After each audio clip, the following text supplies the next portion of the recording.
Riverside, New York Giants, total offense, 301.5 yards. Because the Eagles D gives up 301 per game. So over under, Giants total offense. Tynes. Yeah, what was that number again? Sorry. 300? 301.5. I think they moved the ball. They're playing really well on offense. Daniel Jones is really in his zone. The receivers, most importantly, have been consistently available and on the field. So I think that has a lot to do with how well Daniel's played. The offensive line has played really well, and of course you got Saquon Barkley. So, over 300 yards for me.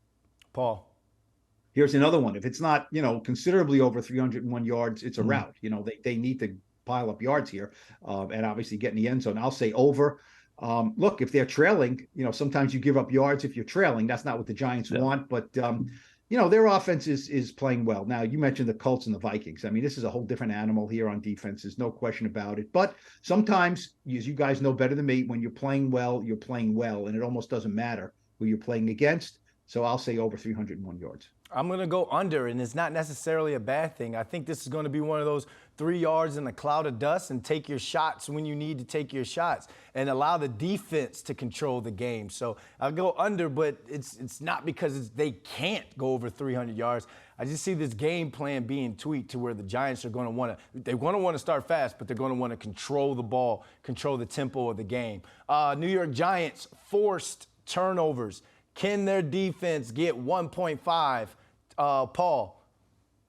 Under. Okay. Under. They haven't been a great takeaway team all year. I don't think the Eagles are sloppy with the ball. So, it's simple as that. I mean, the Giants, that's not a great part of this Wink Martindale defense is takeaway. So I'll say under.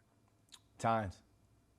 I'll go over here. I think the pass rush gets home in the middle. I think, I saw some balls in the final meeting of the season, not with the starters out there when Jalen Hurts was playing, that he kind of put in harm's way. I think he does that again. So they're pretty good about fumbles. Jalen's not a fumbler. I don't think Miles Sanders is either.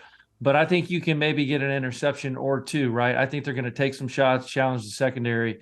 I think the Giants over 1.5 turnovers.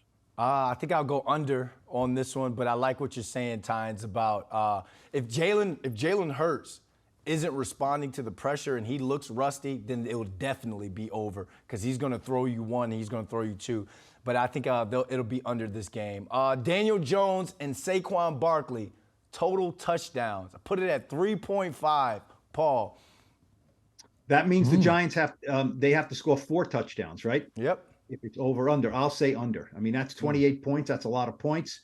Every time Daniel Jones throws one, he gets one, right? Saquon, I just think I don't think they're going to score 4 touchdowns in this game, so I'll say under. Tynes. Yeah, I'll take the under here too. It's a nice number. I like the number, but I just don't see it. You guys, you get into this game, you look at the only thing you can reference is that Bengals-Ravens game, right? These teams know everything about each other. Sometimes that plays into both teams' hands. Sometimes it's low scoring. Sometimes it gets out of hand because teams are trying to do something they haven't done. So I think this is a kind of a low-scoring affair here. So I'll go under. I'm going to go under only because I think Matt Breida or Gary Brightwell steals one of Saquon Barkley's touchdowns. I think it's going to be some sort of play, misdirection, some sort of foolery with the eyes. Breida, Brightwell in the end zone. You heard it from B. London first.